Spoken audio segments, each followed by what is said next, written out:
Hello, good morning. કેમ છો મારા વાલા મિત્રો? આજે 11/7/2024 અને ગુરુવારનો દિવસ. આજે ગુરુવારના દિવસે આપ સૌ જાણો છો એ પ્રમાણે નિફ્ટીની મેન નિફ્ટી 50 છે એની આજે એક્સપાયરી છે. તો શેર્સની અંદર આજે ઉપર નીચેની મૂવમેન્ટ ઉથલ પાથલ જોવા મળશે F&O શેર્સની અંદર. તો મિત્રો, આપણે કામકાજ કરવા માટે કોશિયસતા રાખવાની. મેં કાલે પણ કહ્યું હતું કે આપણે થોડું કોશિયસ રહીને જ કામકાજ કરવાનું. ભલે બજાર થોડી તેજીમાં છે અને તેજીમાં જ હજુ બુલ્સ માર્કેટ જ છે. ક્યારેક કરેક્શન આવી પણ જાય, પણ બુલ માર્કેટ હજુ ચાલુ જ છે. એટલે એની અંદર ઘટાડે કોઈ સારા શેર્સ તમારે લેવા હોય તો એનો મોકો તમને આપતા રહે છે. બીજું મિત્રો, કે તમે વિચાર કરો કે ગઈકાલે બજાર લાઈફ ટાઈમ હાઈ બનાવે છે.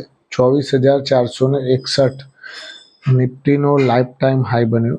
એના પછી બજાર કરેક્ટ થયું અને છેક કરેક્ટ થયા પછી નિફ્ટી તમે જુઓ કેટલી બધી તૂટી ગઈ અને પાછી નીચલા લેવલથી રિકવર પણ થઈ ગઈ.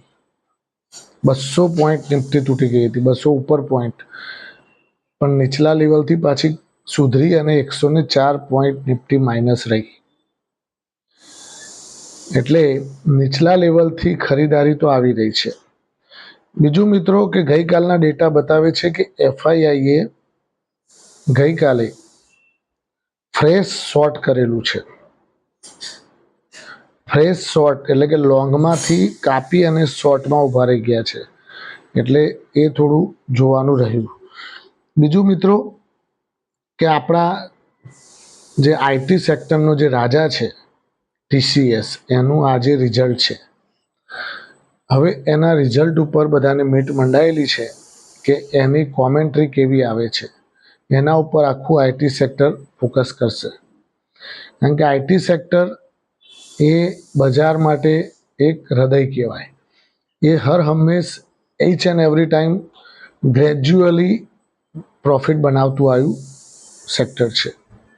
એટલે IT સેક્ટરના ગાઈડન્સ ઉપર વધારે TCS ઉપર ધ્યાન રહેશે. ગઈકાલે આપણે વાત કરી હતી એ પ્રમાણે RVNL ફરીથી પાછો રાજા બની અને 600 ઉપર નીકળી ગયો. 609 રૂપિયાનો બંધ આવ્યો. 617-18 રૂપિયાનો હાઈ કર્યો અને 609 રૂપિયા બંધ આવ્યો. તમે જુઓ આ શેર્સની અંદર કેમ આટલી બધી તેજી જોવા મળી રહી છે. મેં તમને એનું ફંડામેન્ટલી કહેલું કે આ શેર્સ, આ સ્ટોકની અંદર આવી વસ્તુ ફંડામેન્ટલી છે. એની જોડે ઓર્ડર બુક L&Tના જેવી છે, મજબૂત ઓર્ડર બુક, પાછું પડે જ નહીં ભાઈ. એટલે ઘટાડો આવે ને તો તમારે થોડા કરીને લેતા રહેવાનું. વધારે નહીં લેવાના, થોડા કરીને 10 લો, 20 લો, 50 લો, તમારી જેટલી કેપેસિટી એ પ્રમાણે લેવાનું. એના 10મા ભાગના લઈ અને ધીરે ધીરે ચાલુ કરવાના. પછી બીજી વસ્તુ મિત્રો, કે આજે શિપિંગ ઇન્ડસ્ટ્રીઝની પણ બજેટ માટે થોડી એમને પણ રાહત જોઈએ છે. બૂસ્ટર ડોઝ કદાચ શિપિંગ ઇન્ડસ્ટ્રીઝને આપવામાં આવે તો નવાઈ ન પામતા બજેટમાં, તો આજે એની અસર કદાચ શિપિંગ શેર્સમાં પણ જોવા મળી જાય. બીજું, કે બજાર અત્યારે હાલ કન્સોલિડેશન મોડમાં છે. 200 પોઈન્ટ નિફ્ટી ઉપર નીચે થયા કરે છે. ગઈકાલે બજારે બ્રેકડાઉન પોઝિશન જોવા મળી. બ્રેકડાઉન પોઝિશનમાં બધાનો ડર તો એવો લાગતો હતો કે સાલું નિફ્ટી વધારે ના બ્રેક કરી નાખે. એટલે અત્યારે તો બધી જગ્યાએથી આપણે ચેક કરતા રહેવાનું અને સાચવીને જ કામકાજ કરવાનું. બીજું મિત્રો, કે ગઈકાલના એક ન્યૂઝ છે કે નીતિશ બાબુ અને ચંદ્રાબાબુ નાયડુ આ બંને બજેટ માટે સ્પેશિયલ એમણે કંઈક ઓફર કરેલી છે 4 લાખ કરોડની આસપાસની. તો હવે મોદી સાહેબ એ ઓફરને કઈ રીતે સ્વીકારે છે અને એ કઈ ઓફર છે અને કેવી રીતે એને સેટલ ડાઉન કરવાની છે એ જોવાની રહી.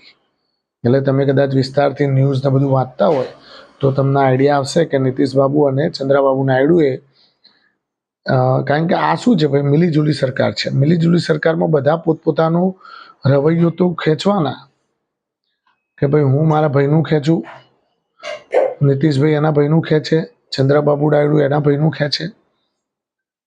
એટલે બધા પોતપોતાનું આગવું વલણ તો બતાવવાના. એટલે મિત્રો આની જે મોદી સાહેબ આને કઈ રીતે લે છે અને એને બજેટમાં કઈ રીતે પેશકશમાં કરે છે એના ઉપર ડિપેન્ડ કરશે. બીજું મિત્રો કે બજારમાં સારા શેર્સની અંદર જ્યાં પણ તમને પ્રોફિટ, તમારા શેર્સની અંદર જ્યાં પ્રોફિટ થતો હોય ત્યાં 10% કરીને પ્રોફિટ બુક કરતા રહેવાનું. વધારે એકદમ વેચતા નહીં, કારણ કે ગ્રેજ્યુઅલી વેચશો તો તમને ઉપર જશે શેર, તો તમને એની રાઇડનો આનંદ મળશે. બીજું કે હું તમને ઉદાહરણના એક ભાગરૂપે બતાવું તો ઈરડા આપણે 190 રૂપિયા ભાવ હતો. મારા એક સબસ્ક્રાઈબરે પૂછેલું કે ભાઈ મેં 5000 શેર 190 રૂપિયાના ભાવમાં લીધેલા છે. તો ગ્રેજ્યુઅલી એ ભાઈએ પ્રોફિટ બુકિંગ ચાલુ કર્યું તો 10% કરીને, તો અત્યારે 10% કરીને વેચતા આવ્યા હશે તો પણ એમની પાસે હજુ 50% માલ પડ્યો હશે. તો તમારા પ્રોફિટને ઓલવેઝ ગ્રો કરતા રહો. નીચો આવે તો ખરીદી લો પાછા. જે 10, માન લો કે તમે 235 રૂપિયા વેચેલા છે, 225 આવી ગયો, 220 આવી ગયો, તો 235માં જે તમે 10% પ્રોફિટ બુક કરેલું એને તમે 220માં તમે ખરીદી લો. એટલે તમારું જે 235 પાછા તમારી જોડે શેર્સ આવી ગયા.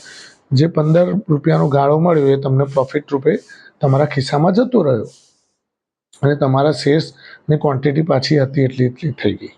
એટલે આ રીતે ગ્રેજ્યુઅલી પ્રોફિટ બુકિંગ અને પોર્ટફોલિયોને મેનેજ કરતા શીખો, તો જ તમારા પોર્ટફોલિયોમાં પ્રોફિટ અને તમારા ખિસ્સામાં બેંક એકાઉન્ટમાં પૈસા આવતા રહેશે. કારણ કે નોર્મલ ઇન્વેસ્ટર એવું જ વિચારતો હોય કે બધું વેચીએ છીએ એક સાથે, થોડું વધવા દો ને હજી. પણ કાલે જોયું તમે, એ જ ઈરડા 230 રૂપિયાનો લો મારી આવ્યો અને 246-47 છેલ્લે થઈ ગયેલો. એટલે એના અંદર મૂવમેન્ટ કેટલી જોવા મળી રહી છે. એ મૂવમેન્ટથી જો તમે 245માં વેચેલા હોય તો 230માં તમે ખરીદી લીધા હોય તો સેમ ડે તમને પાછું 246 રૂપિયે વેચવા મળે કે ના મળે, આવું છે. એટલે તમે આમાં ક્યાંય તમારે રિસ્ક નથી, 1% પણ રિસ્ક નથી. તમારા વેચેલા શેર તમારે પાછા લેવાના છે અને પાછા તમારે એ શેર પાછા ઊંચા જાય એટલે તમે પાછા વેચો.